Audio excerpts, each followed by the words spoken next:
Okay, so imagine this. Windsor Castle, right? We all picture the fairy tale, the tradition, the stoic faces of royalty. But behind those ancient stone walls, it's basically a pressure cooker. And one October day, the lid blew off in spectacular fashion. The whole thing started with a seemingly innocuous meeting. King Charles, wanting to prove his mettle on the world stage, was hosting a state visit from German President Frank-Walter Steinmeier.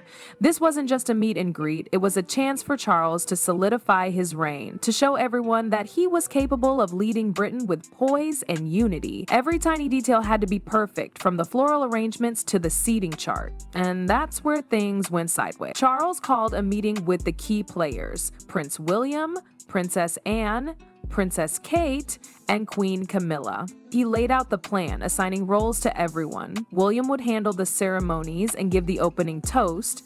Anne would oversee security. Kate, always a media darling, would manage the press and imagery. And Camilla? Well, Camilla would handle the banquet seating and reception room decorations. Reception room decorations? Can you imagine how that must have felt? After years of public scorn, after finally earning her place beside Charles, she was being relegated to glorified party planner. It was a slap in the face, a public humiliation disguised as a royal duty. The meeting ended, but the tension hung thick in the air. William shot Camilla a fleeting glance, a mix of surprise and weariness in his eyes, like he knew a storm was brewing. Anne, ever the pragmatist, kept her head down, rearranging her papers to avoid eye contact.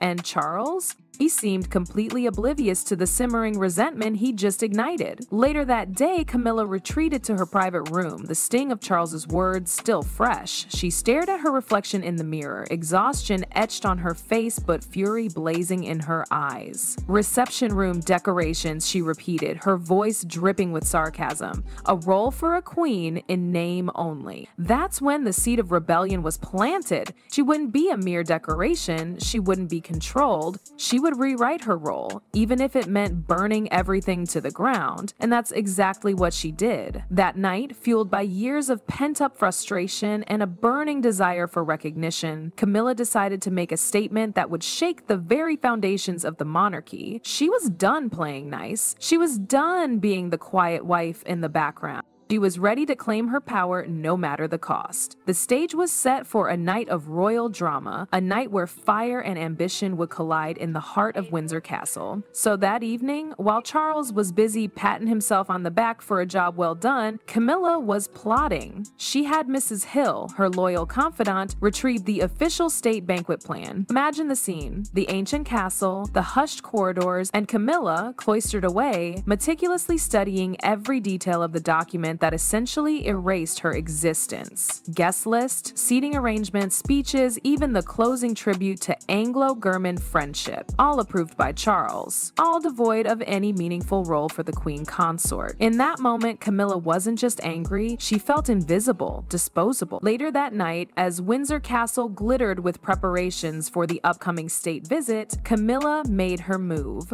She found Charles in his study, a room filled with the weight of history, the portraits of past monarchs gazing down like silent judges. There he was, the King of England, poring over documents, seemingly oblivious to the storm brewing in his own home. Camilla entered, holding the state banquet plan like a weapon. Charles looked up, a flicker of annoyance crossing his face. He probably thought she was there to discuss flower arrangements or napkin folds. He had no idea what was coming. Without a word, Camilla approached the fireplace. The fire crackled merrily, casting dancing shadows on the walls. She opened the thick file, the royal crest emblazoned on each page shimmering in the firelight. Then she took Charles's own pen and, with a deliberate act of defiance, struck through the line that read, "Approved by His Majesty King Charles III." In its place, she scrawled in bold, unwavering strokes, "Her Majesty Camilla presiding over the state banquet." The audacity! It was a direct challenge to Charles' authority, a declaration of war in the hallowed halls of Windsor Castle.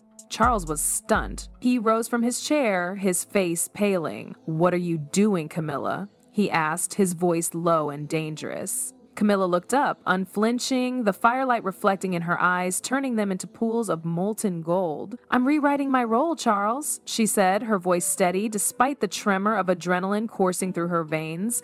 A crowned woman can't forever be treated as mere decoration beside the throne. The tension in the room was palpable. You could practically hear the centuries of royal tradition groaning under the weight of Camilla's rebellion. Charles lunged forward, snatching the royal seal from her hand. "You've crossed the line," he hissed, his voice hard as steel. "From this moment, you're forbidden from touching any state documents." But Camilla wasn't backing down. "You think you can eliminate me so easily?" she retorted, her eyes flashing with defiance. "You can strip my powers, but you can't erase my name from history. One day, they'll say Camilla dared to do what everyone else feared." And then she tossed the entire state banquet plan into the fireplace. The flames leaped up, consuming the papers in a fiery inferno, a symbolic destruction of the constraints that had bound her for so long.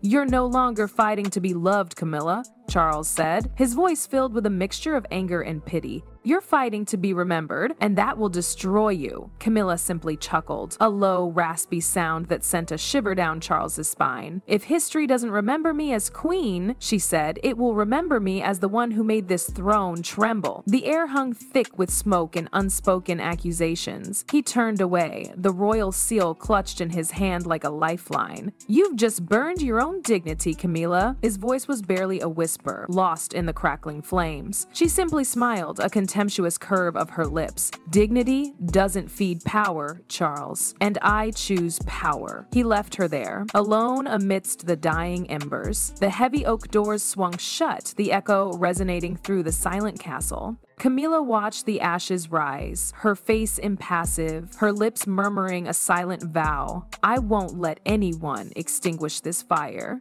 Outside, the wind howled, mirroring the storm raging within the castle walls. In the study, the fire flickered low, casting a dim light on the portrait of Diana in the corner. Her eyes seemed to follow Camilla, sad and silent witnesses to the unfolding drama. The next morning, whispers snaked through Windsor's corridors like tendrils of smoke. The king witnessed the queen burning the state banquet plan. No one dared speak loudly, but everyone understood that last night something more than just paper had been consumed. It was the peace of the entire royal family. That afternoon, a brief statement was issued from the royal office. All preparations for the reception of the German president would proceed as planned under the direct supervision of the sovereign. No mention of Camilla. The silence spoke volumes, a heavy indictment for those who knew Windsor well. As night fell, the fireplace where it happened still glowed faintly. Charles sat alone, gazing at the rain-soaked gardens, his hands clenched.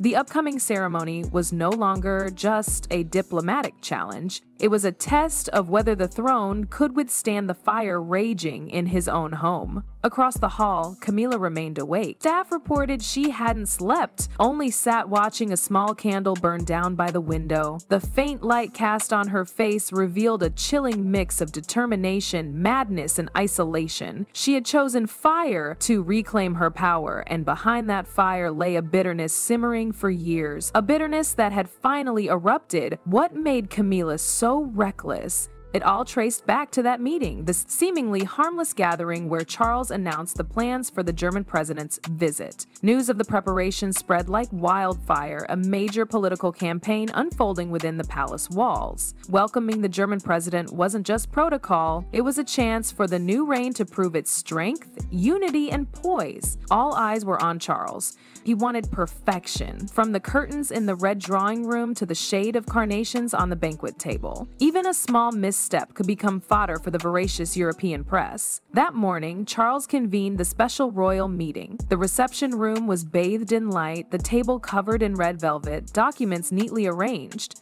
The air was so solemn that even the secretary's pen scratches sounded loud. "We're not just hosting a guest," Charles began, his voice slow but firm. "We're presenting Britain's face to Europe. Everyone in this room represents a part of the nation." He looked around, his gaze lingering on each member. William, Anne, Kate, and finally Camilla. William will handle the ceremonies and opening toast.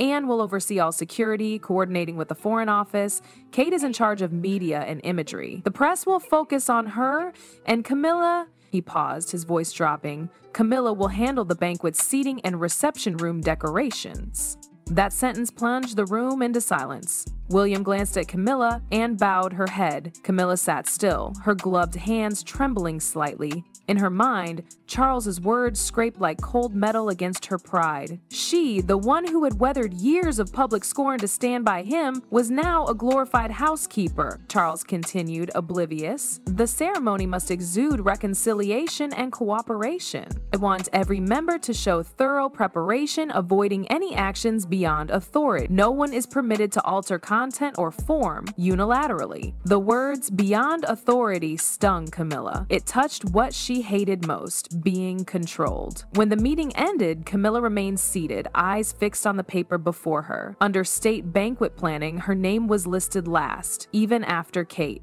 A cold void spread through her chest. She heard chairs scraping, footsteps fading. Only the clock ticking remained. As she passed through the door, William's eyes met hers, a look of surprise and weariness. By noon, as the palace buzzed with preparations, Camilla stayed in her private room unseen. Staff bringing tea reported she didn't touch it. In the mirror, her face showed exhaustion, but deep in her eyes burned a suppressed fury. Reception room decorations, she repeated sarcastically. A role for a queen in name only.